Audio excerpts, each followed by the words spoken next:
Alors, bonjour et bienvenue dans ce guide sur les dictionnaires électroniques. Donc cette vidéo va nous permettre de répondre à la grande question, est-ce qu'en 2018, c'est intéressant d'acheter un dictionnaire électronique? Alors je précise français-japonais, japonais-français. Parce que pour l'anglais, je pense que c'est encore une autre histoire. Donc là, on va se concentrer en tout cas sur le français-japonais.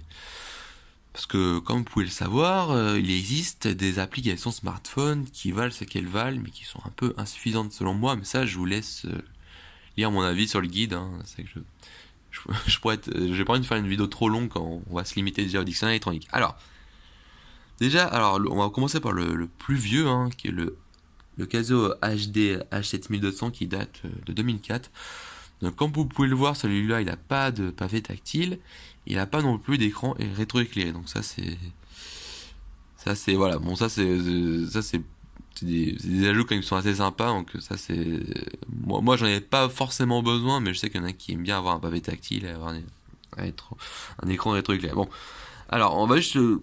Alors, celui-là, ce qui est bien, par contre, c'est qu'il a les dictionnaires japonais, français et français-japonais directement intégrés. Donc là, vous pouvez voir Futsuwa, donc français-japonais.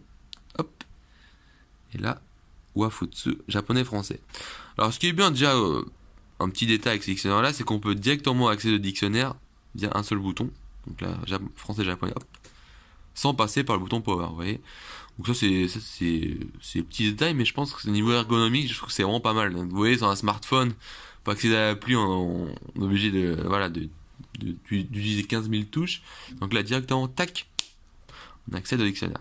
Alors un autre truc qui est bien avec les dictionnaires électroniques, ça c'est un autre avantage pour moi qui est vraiment important. Donc là je vais aller sur le dictionnaire japonais-français. Donc je tape un mot au hasard, donc je vais taper le mot yé par exemple, la maison. Ce qui est bien, c'est qu'on peut switcher facilement de dictionnaire en dictionnaire. Donc là, dans tous les dictionnaires électroniques, il y a des dictionnaires aussi japonais-anglais. Donc là, si vous voulez switcher dans un dictionnaire japonais-anglais, hop, allez ici, et voilà. Donc là, on a le en anglais, maison homme. Donc là, je vais revenir en arrière. Et on peut aussi accéder au dictionnaire japonais-japonais ici. Et voilà, donc là on a la définition de yé en japonais par exemple. Voilà. Donc là ce qui est bien, c'est qu'on peut switcher facilement de dictionnaire en dictionnaire. Une autre fonction qui est vachement utile, c'est la fonction super jump. Donc qui permet après de faire une recherche directement dans l'entrée quoi. Vous voyez. Donc là je sélectionne le mot que je veux rechercher. Donc là je vais prendre futsu. Donc il faut sélectionner le premier caractère du mot.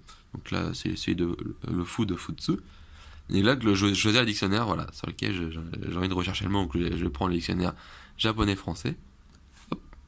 Donc là, voilà, j'ai fait une recherche de futsu, voilà. Ordinaire, commun, normal, voilà. Donc ça, c'est vachement pratique. Et ça permet aussi de pallier mes connaissances en kanji. Si jamais vous n'arrivez pas à lire les kanji, vous pouvez toujours faire des recherches. Voilà, ça mais bon, là c'est vrai que pour un dictionnaire électronique, je vous conseille quand même de bien connaître une bonne quantité de kanji, environ 1000 kanji, on va dire, pour être à l'aise. Hein. Parce qu'après, si vous faites des recherches sur tous les mots, c'est que vous perdez un peu de temps. Et voilà, donc la fonction de super jump qui est pas mal. Donc là, on peut aussi après changer la taille des caractères. Hein. Hop, donc là je mets un petit là, c'est un plus gros. Donc, souvent il y a trois tailles. Hein. Je crois qu'il y a trois tailles. Hein, trois tailles de taille. On peut aussi faire un zoom. Donc là, il faut taper sur Shift zoom, donc là un gros zoom, hein, voilà. Vous pouvez faire un zoom si jamais il y a un candidat, ça n'arrive pas à l'écrire, vous faites un zoom dessus pour mieux voir les traits en détail. Donc ça c'est des petits détails, hein. Mais des petits détails, mais il me semble que sur les applications smartphone, des fois on peut pas toujours faire de zoom. Je vais pas dire de bêtises, je vais pas être trop médisant sur les applications smartphone, mais voilà, donc ça c'est des petits. Après une autre fonction qui est pas mal, c'est la fonction pour ajouter directement un mot dans une liste de mots. Donc là, je prends un autre mot. Tiens, je vais prendre le mot. Hmm, je vais écrire n'importe quoi. Tiens, on va voir. Bah voilà, Léa. Donc là, c'est le beefsteak saignant, Léa, qui est pas. Alors, par exemple, ce mot-là, je peux ajouter directement dans la liste de vocabulaire en appuyant sur la touche Shift et ici. Voilà. Donc là, je l'ai enregistré. Donc là, je vais aller dans les Tangocho, donc la liste de vocabulaire. Tac. Et voilà. Donc là, il est dans la liste. Donc là, c'est bien si jamais vous voulez réviser certains mots en particulier. Si jamais, par exemple, vous lisez un livre et que vous avez envie d'ajouter certains mots dans une liste vous semble utile, bah, vous pouvez voilà, faire une liste de mots de vocabulaire. Après, il y a aussi une fonction historique. Hein. Donc là, voilà, l'historique, donc vous avez les derniers mots qui ont été consultés. Donc ça, c'est bon. Ça aussi, des petits détails, mais je pense que ça peut faire son importance. Alors ensuite, je crois que je vais passer au prochain dictionnaire. Donc celui-là, alors ce dictionnaire-là, ouais, il y a écrit dessus Data plus 3. Donc celui-là, il permet de lire, en plus d'être rétroéclairé et d'avoir un pavé tactile, il permet de lire des cartes, des cartes SD. Faut savoir que celui-là, à la base, il est pas, il n'y a pas de dictionnaire japonais-français ou français-japonais. Donc vous voyez, il n'y a que anglais et japonais. Donc pour pouvoir lire des dictionnaires français-japonais, je vais mettre une carte. Donc on accède à la carte via la fonction Laibola Ali. Hop. Donc là, ouais.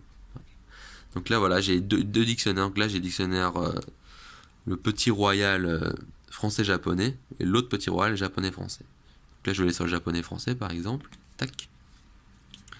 Et voilà, donc je cherche un mot au hasard. Ni voilà, deux. Et alors, ce que j'ai pas dit avec l'autre dictionnaire, c'est que pour le dictionnaire français-japonais, on peut faire aussi des recherches par phrase, quoi. Donc là, on peut chercher un mot de manière classique. Pour que les deux, c'est pareil, hein. Oui. On peut faire une recherche par phrase d'exemple ou bien par proverbe, par exemple. Donc là, le proverbe, par exemple, qui vole un œuf, je vais marquer qui vole. Tac. Qui vole. Donc il faut séparer chaque mot avec cette touche-là. Hein. Donc ça sert d'exemple. Qui vole, par exemple. Tac. Donc là, je tombe sur le proverbe qui vole un œuf, vole un œuf. Voilà. Je vais faire un zoom. Voilà. Qui vole un œuf, vole un bœuf. Donc ça, c'est pas mal si jamais vous cherchez un proverbe comme ça, ou bien des phrases d'exemple. Hein. Donc là, les phrases d'exemple, je vais écrire, par exemple, je vais, n'importe quoi.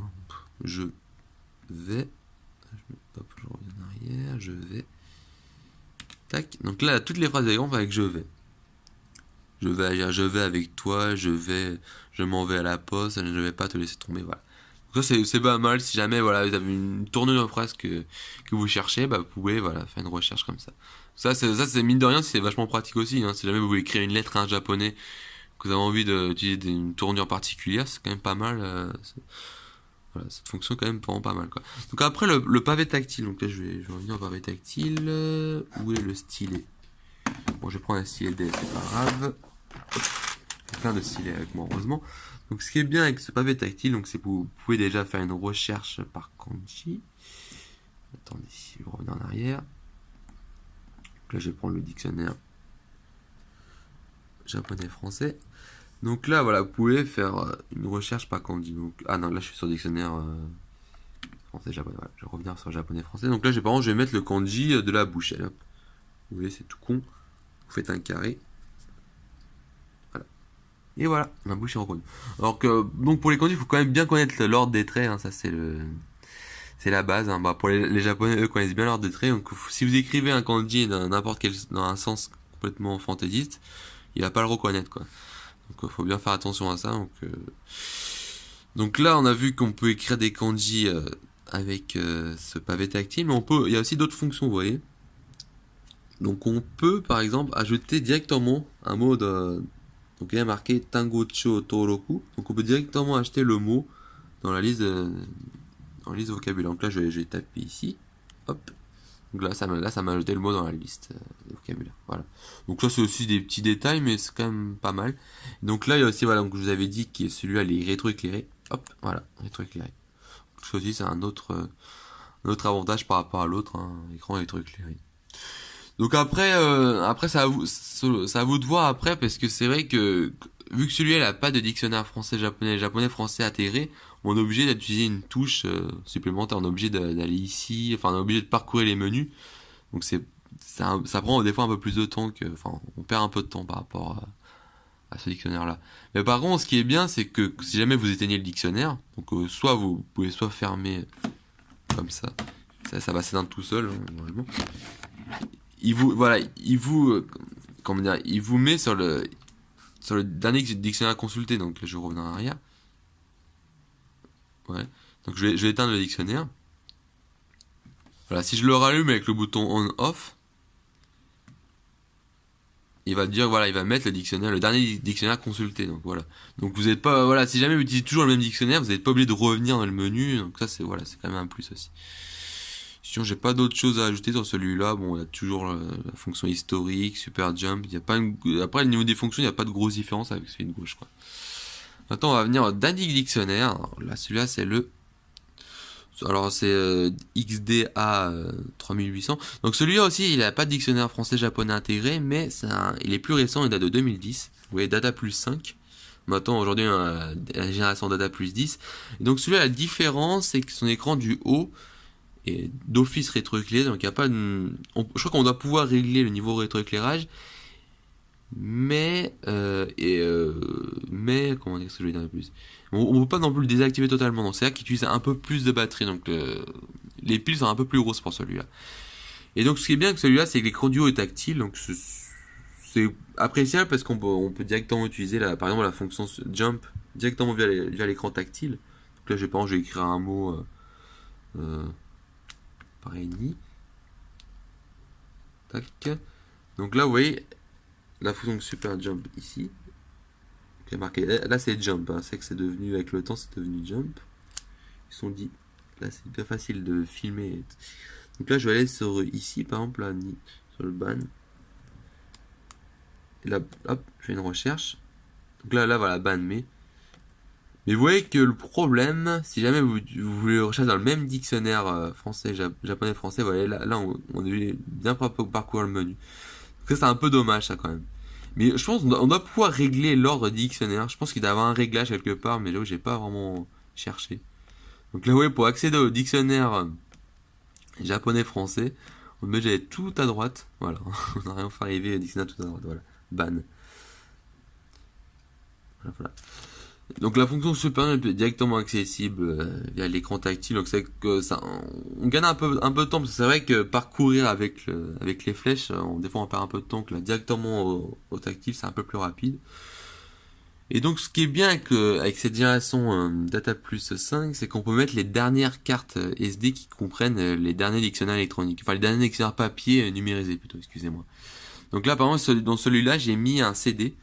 Enfin j'ai mis un CD sur l'ordinateur et j'ai transféré sur une carte micro SD les dictionnaires, les derniers dictionnaires français-japonais, japonais-français. Donc on a le Royal, le fameux Royal, la deuxième édition là qui a 90 000 entrées. C'est pas mal. Donc celui-là en fait si je choisis le Data Plus 5, moi, c'est parce que comment dire, c'est la dernière génération avec les plus grosses innovations. Que c'est vrai qu'après Data Plus 5, c'est des innovations qui sont quand même mineures. Par exemple, la possibilité de lire des vidéos sur un dictionnaire électronique. Pour moi, ça n'a pas un grand intérêt. Donc ça, c'est vraiment la dernière génération où, voilà, on a l'écran du haut qui est tactile, on a la possibilité de lire les dernières cartes SD avec donc un écran couleur. Donc, il faut savoir c'est que celui-là, on peut aussi faire des annotations directement sur le dictionnaire. Bon, c'est d'autres fonctions qui sont pour moi un peu gadgets quand même. Hein. Faut dire ce qui est.